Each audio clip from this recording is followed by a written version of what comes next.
My name is Julia Hartman, 32 years old, currently serving as the communications director at a small tech company in Portland, Oregon. I had just wrapped up a long, dragging video meeting when my phone buzzed. A text from my mother. "We changed the locks. You don't have a home anymore." I read it 3 times. My eyes stayed glued to the screen as if my brain couldn't process the words. I laughed, a dry, hollow sound that chilled my spine. I texted back. "Oh, real brave, real funny. Let's see who gets the last laugh." I wasn't sure if I was trying to scare them or calm myself down. But the truth was glaringly obvious. They kicked me out of the very home my grandmother had left me in her will, the house I'd poured every dollar of savings into restoring, nurturing brick by brick, and now I was being thrown out by a cold message. I slumped in my chair, my palms growing cold. It wasn't like I hadn't seen resistance coming. My mother, Carol, had always been controlling. She once stayed furious for 2 weeks just because I replaced the living room rug without her approval. But I never imagined they'd go this far. The house at 17 Mayfield Drive on the north side of Portland meant everything to me. It wasn't just where I grew up, it was where I cooked dinner with my grandmother, where I hid in the storage closet every time my parents' arguments turned into shouts and flying objects. And she, my grandmother Helen, was the only one in the family who truly understood me.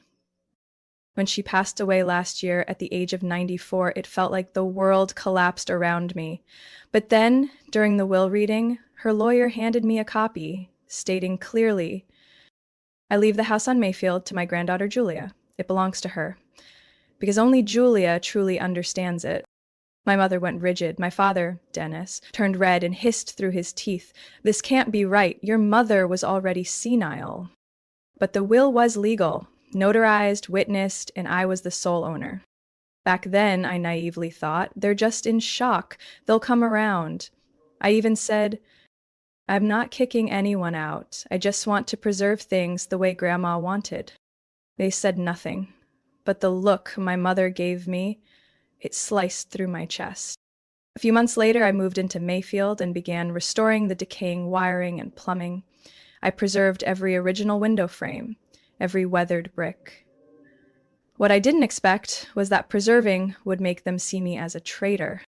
And now I was thrown out by a single message, no warning, no phone call.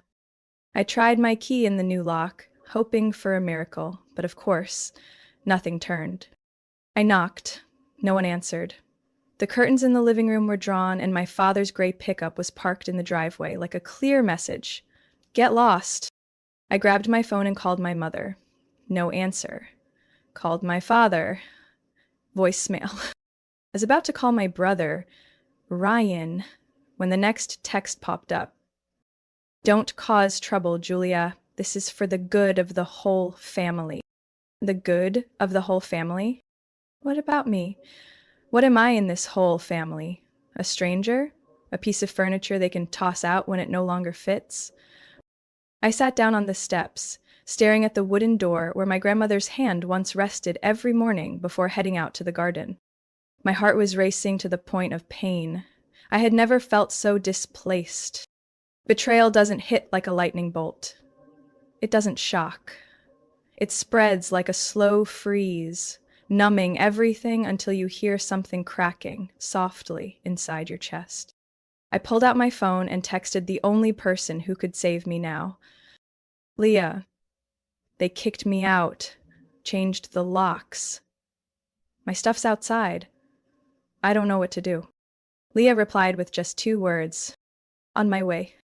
I still remember the day of the will reading clearly. It took place in a small conference room on the 3rd floor of Wexler and Haynes law offices during a light, rainy afternoon. The windows were speckled with droplets, and wind rattled the flagpole outside the building. The attorney was Mrs. Lorraine Wexler, in her 60s, with neatly pinned silver hair and sharp eyes that seemed to read through every mask worn by the people across from her. My parents, Carol and Dennis, sat on either side of the table, their coats still damp from the rain, faces rigid like they were attending a board meeting, not hearing a loved one's final wishes. My younger brother Ryan, then 27, sat quietly next to me, absently twisting the silver ring on his thumb. "The last will and testament of Mrs. Helen June Hartman," Mrs. Wexler began, her voice clear. "Dated December 3rd of last year, notarized in Multnomah County, Oregon." I held my breath. Mrs. Helen bequeathed full ownership of the property at 17 Mayfield Drive, including all possessions inside, to her granddaughter Julia Hartman. Silence blanketed the room. I heard my mother yank her purse strap sharply. My father turned to Mrs. Wexler. "Excuse me, but is there a mistake here?" His voice dropped, cold and hard. "My mother always said the house would be divided equally among the children. She'd never give it all to just one." Mrs. Wexler nodded gently. "I understand your concern, but this is the original, signed will. It includes a handwritten letter addressed specifically to Miss Julia, explaining her decision." I took the letter with trembling hands. The slanted handwriting was careful and familiar, just like the holiday cards she used to send when I was a child. "Dearest Julia, if you're reading this, I'm gone. I want you to know this house isn't just property. It's memory. It holds the soul of 3 generations. You were the only one who ever truly listened. You asked about every scratch in the hardwood, every faded patch of paint in the kitchen. You saw what others overlook. I believe only you will keep this place a home." I folded the letter, my eyes stinging. My mother muttered, just loud enough for everyone to hear, "This is ridiculous. That girl can't even manage an old house. She doesn't know how to change a fuse." I didn't respond. I didn't need to. Because I knew my grandmother understood me better than anyone else in that room. She knew I didn't see the house as a financial asset.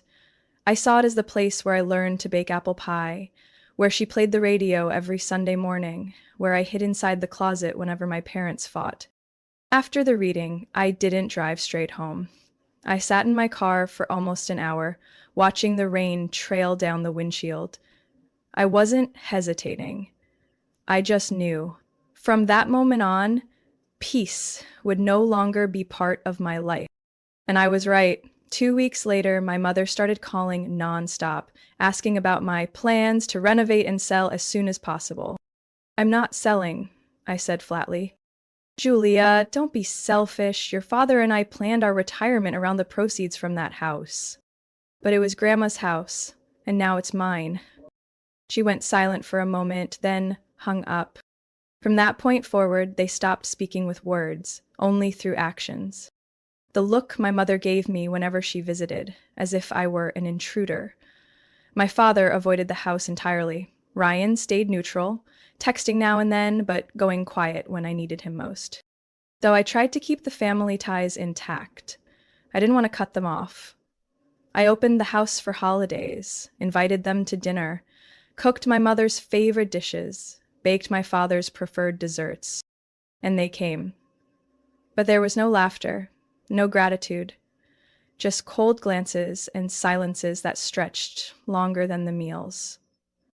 I still remember the day I hammered in the first nail to hang Grandma Helen's portrait, the one where she's smiling, holding a bouquet of lavender from the backyard. I stood and looked at it for a long time. "I'll keep my promise, Grandma," I whispered. "I won't let anyone turn this place into a check."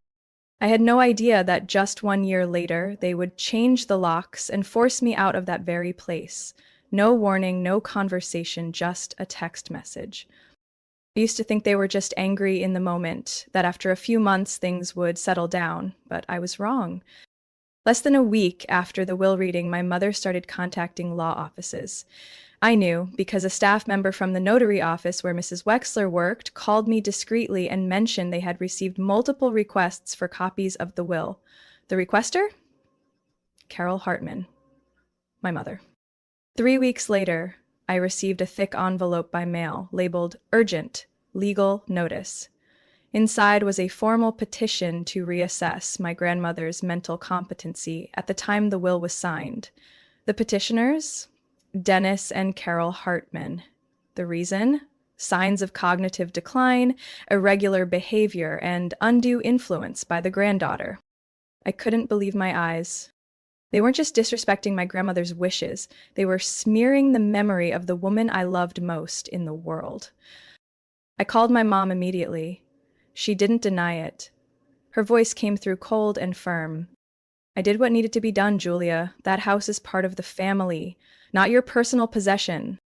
Grandma left it to me. I didn't force anything. She wrote the will herself. There were witnesses. It was notarized. Back then, we didn't know how sick she really was. It's obvious she wasn't thinking straight. Who ignores her own children to hand a house over to someone who doesn't even know how to manage property? You're talking about me like I'm a stranger. She paused, then spoke again, quieter but sharper.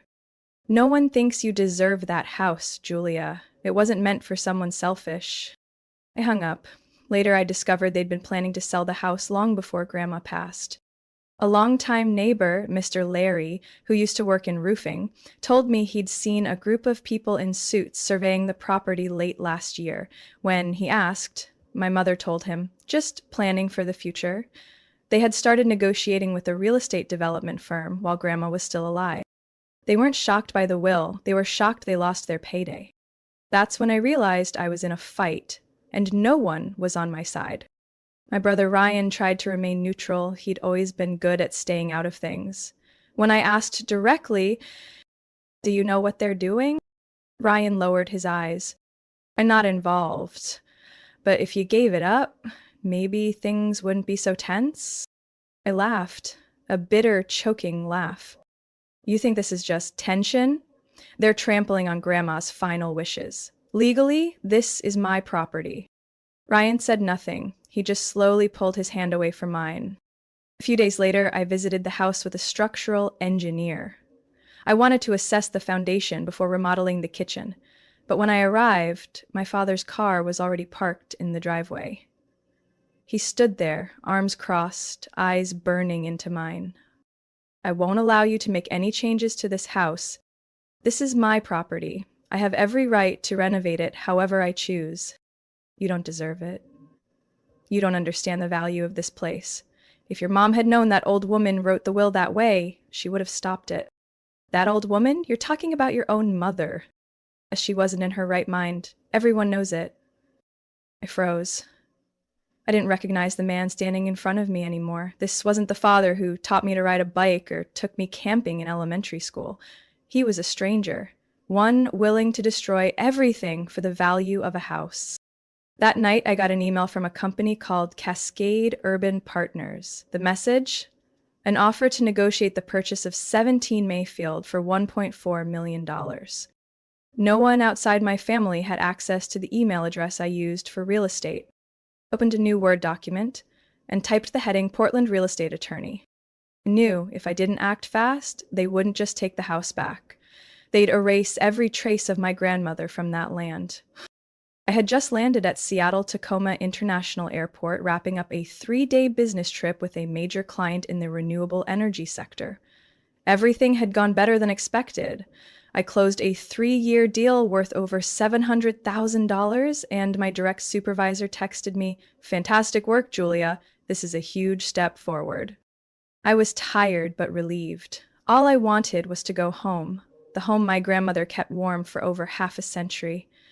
The place where I was finally starting to feel safe again after all the psychological blows from my own parents. I texted Leah as soon as I left baggage claim. "On my way back, let's bake to celebrate the contract this weekend." Then I called a ride. Light rain in Portland. I loved the sound of rain on the windshield. It was like music clearing the path for peace. Until I put the key into the front door. It wouldn't turn. I tried again. Stepped back and looked closely. A new lock. One I'd never seen before. I stood frozen under the porch, hands still on my roller bag, my mind completely blank for a few seconds. It didn't feel like anger. It didn't feel like shock. It felt like being broken, a cold twist rising from my stomach to my throat. I pulled out my phone, called my mom, no answer. Called my dad, line busy. Just as I was about to call Ryan, a message from my mom appeared. "Don't bother calling. The locks have been changed. You don't live there anymore." I stood there in the rain. The screen of my phone streaked with water, but the words were clear, each one sharp as a blade. I started shaking, not from the cold. No warning, no legal notice, not a single conversation since our last fight about the Cascade Urban offer. Just. I pulled my suitcase around to the back, toward the wooden gate that usually swung open, but it had been padlocked, a brand new chain gleaming in the drizzle. And then I saw them. 3 giant black trash bags, shoved under the rear awning beside the pile of dry autumn leaves my grandmother used to gather every fall. I knelt down, opened the first bag. Underwear, t-shirts, a few shoes tossed in haphazardly, some still caked in dirt like they'd been thrown across the yard. The second bag, toiletries, a toothbrush, a half-used serum bottle cracked and smeared. The last one, a broken family photo frame, the hand-knit cardigan Grandma made when I was in college, and the leather-bound notebook she used to record the home's history. Its spine torn, the front cover bent in half like someone had stepped on it. I dropped to the ground, clutching all 3 bags as if they were the last dying fragments of a memory. What hurt most wasn't the changed locks. It was how they tossed me out like a freeloader with no worth. I called Leia. My voice was hoarse, but I held steady. They did it, changed the locks, threw my stuff out like garbage. Say no more, I'm coming right now. While I waited, a sudden thought hit me. Where were the important things? I checked the bags carefully. Not there.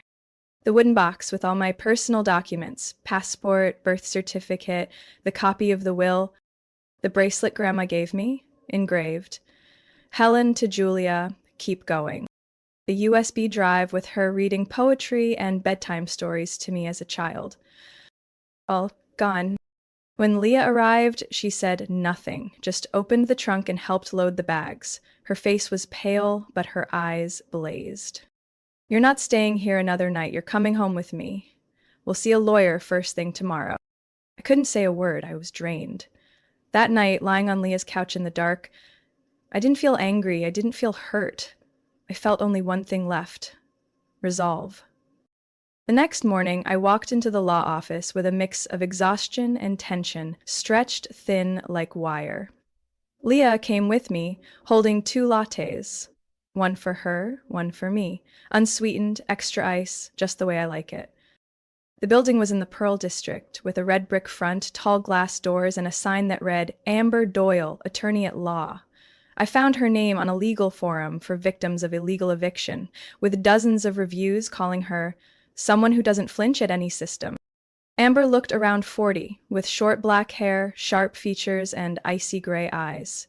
She greeted me with a firm handshake and a gaze that seemed to read my state of mind before I even spoke a word.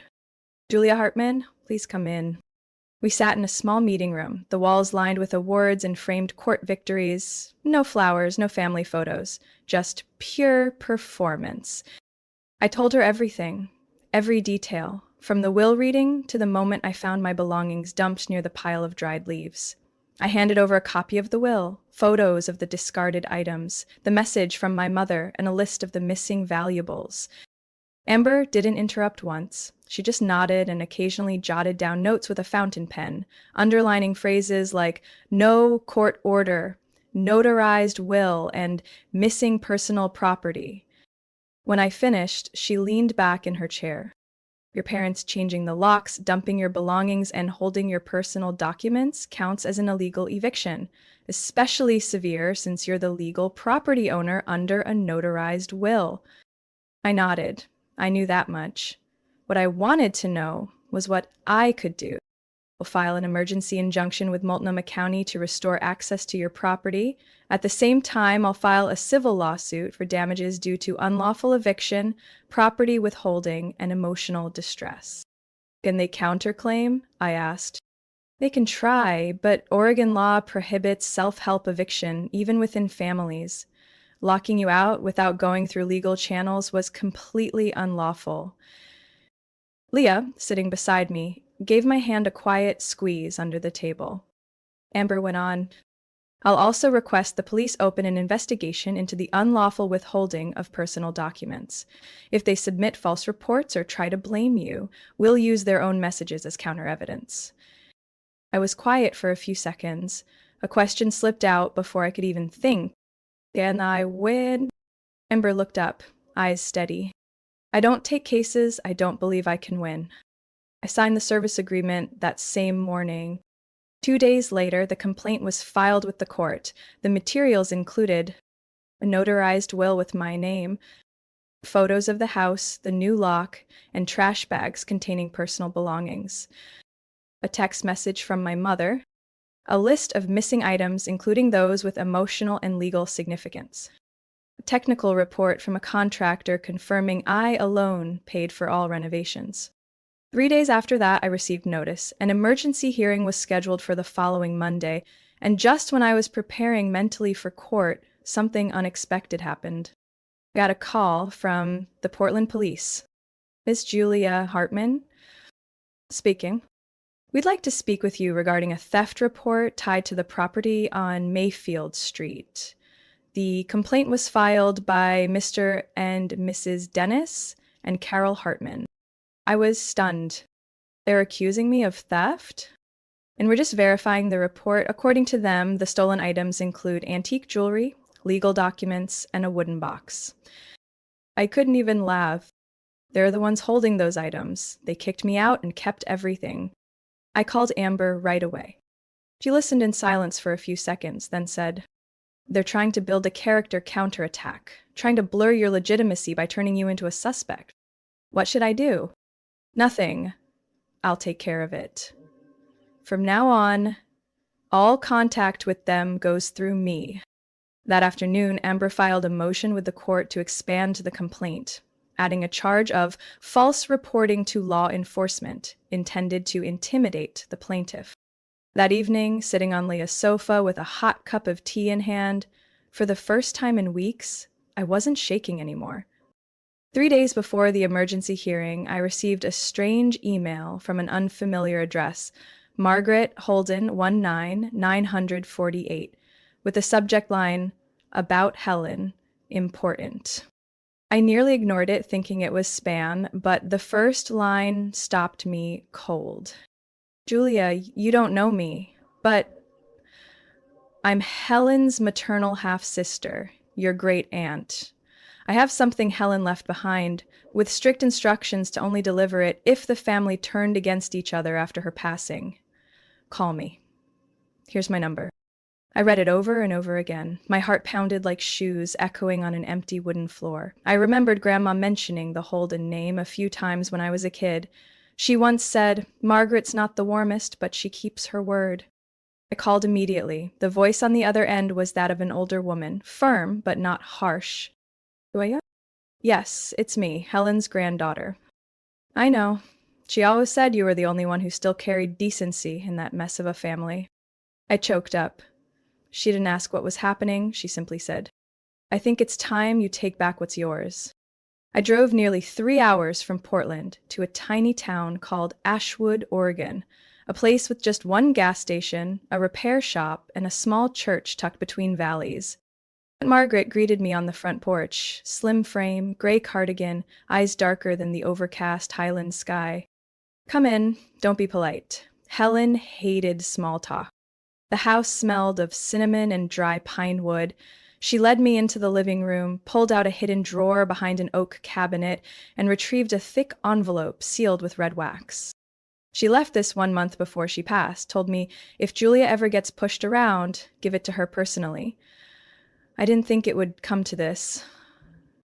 I opened the envelope with trembling hands.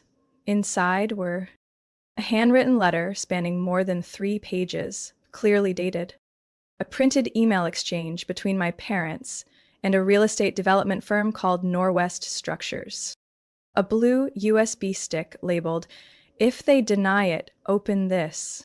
I read the letter first. Her script was the same elegant slant I'd seen on Christmas cards. "Dearest Julia, if you're holding this letter, then things have played out just as I feared. Your mother and father have been pressuring me for over a year now to sell the house. They've called me a burden. At one point, they even suggested sending me to a care facility in Tigard so they could better manage the property. I refused. That same night, there was a huge fight in the kitchen. Dennis slammed a glass on the floor. I recorded it, just in case I needed to prove I was in full control of my faculties when I wrote the will. This house belongs to you, Julia, not out of favoritism, but because you understand better than anyone. This isn't just real estate, this is history. I couldn't hold back the tears. Aunt Margaret handed me a tissue in silence. I opened the USB using her laptop. On it was a nearly 8-minute-long audio recording. My grandmother's voice, clear and firm, rang out.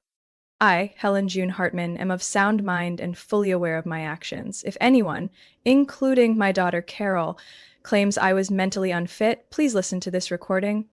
Then came the arguing. My mother, you have no idea what I've done all these years to keep this house running. It's time to split things evenly. My father, we already have a buyer, Helen. You just need to agree, and it's done. My grandmother, I don't agree. And if either of you pushes me again, I'll call a lawyer immediately.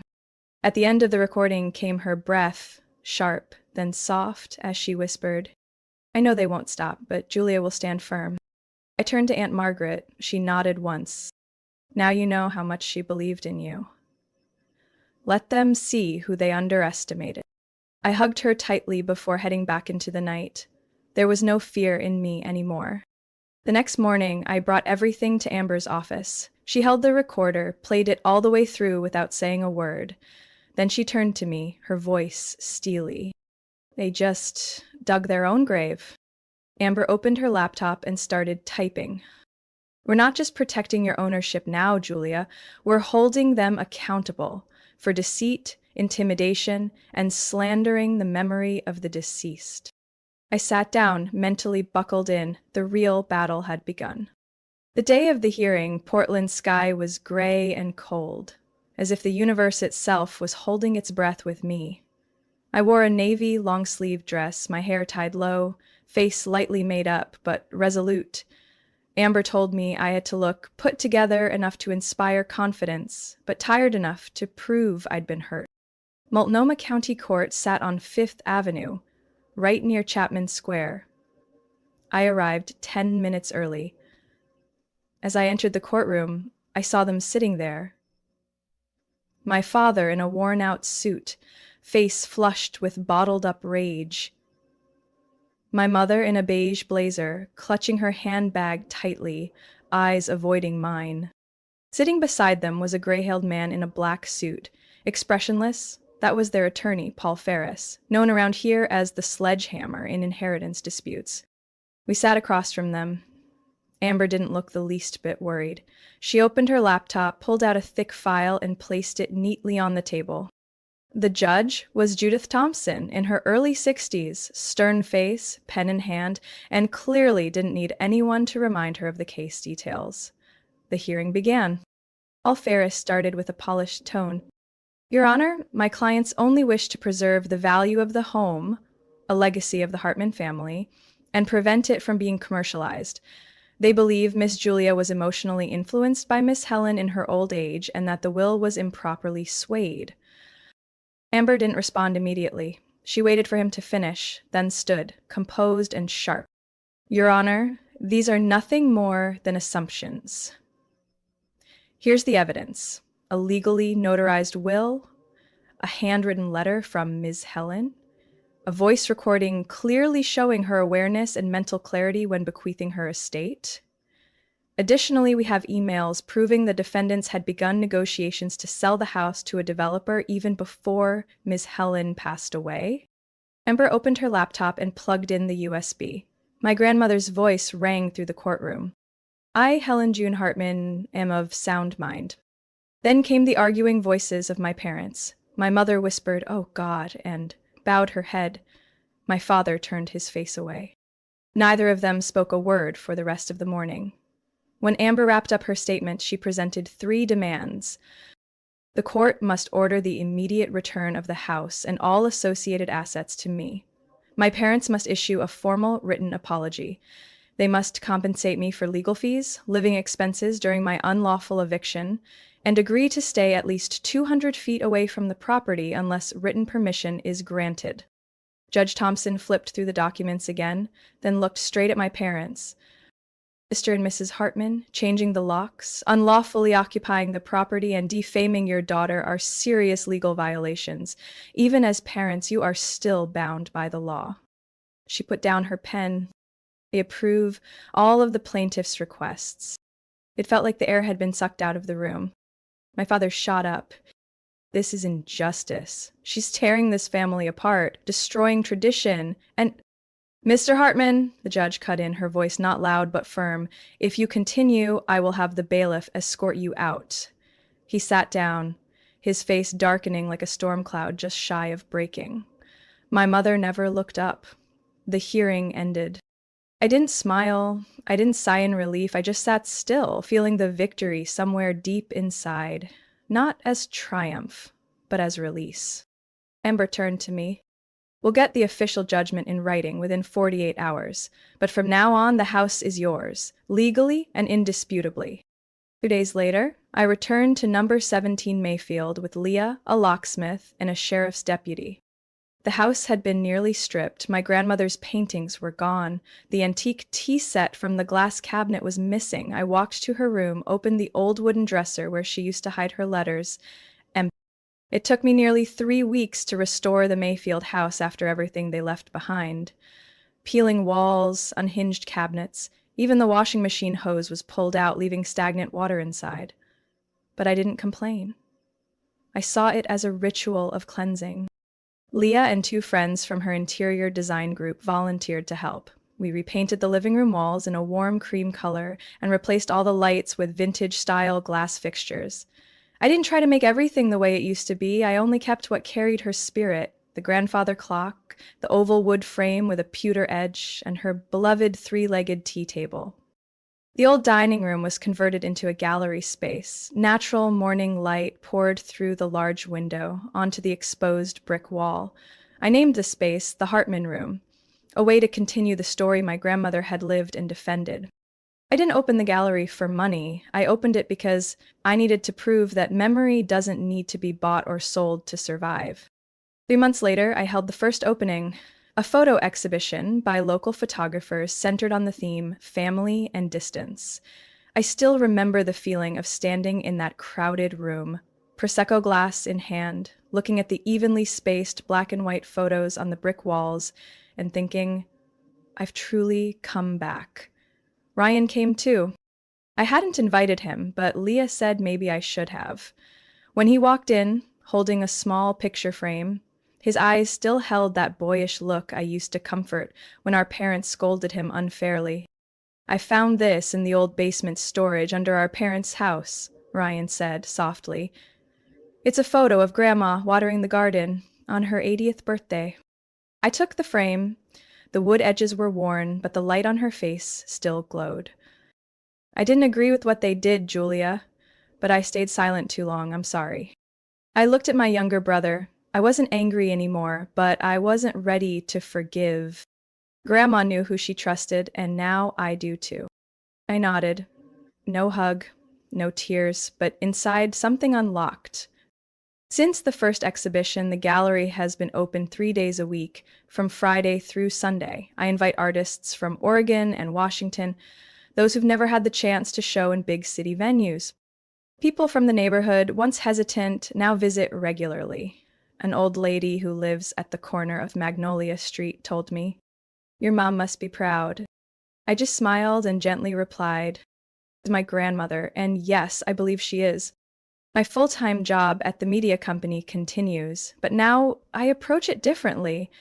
I no longer need to prove my worth to bosses or coworkers. I just need to stay true to myself. My parents remain silent, just as the court ruling stated. They've never returned to Mayfield.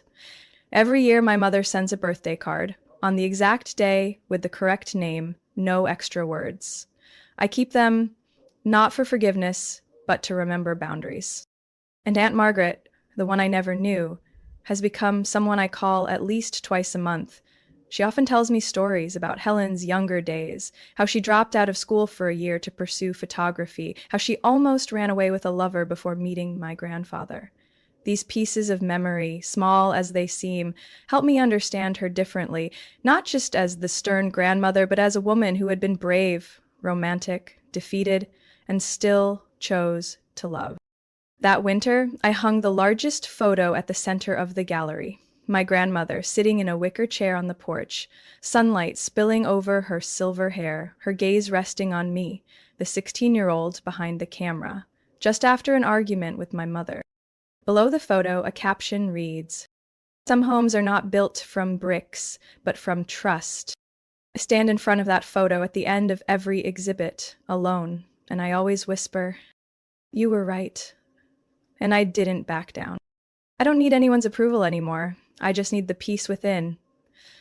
And I've found it in the very place that was once taken from me, the very place that once betrayed me, the very place where I stood up and said, "This is mine, and I will not let anyone take it away." Julia's story is proof that sometimes the ones closest to us are the ones who hurt us the most. But from that pain, we learn to stand up, set boundaries, and protect our self-worth. In real life, no one has the right to take what we rightfully deserve just because they're called family. When we dare to say no to injustice, even when it comes from our own blood, we don't just reclaim our property, we reclaim control over our lives. What do you think about Julia's journey? Would you have the strength to stand your ground in her place? Share your thoughts in the comments, and don't forget to follow the channel for more powerful and heartfelt family stories.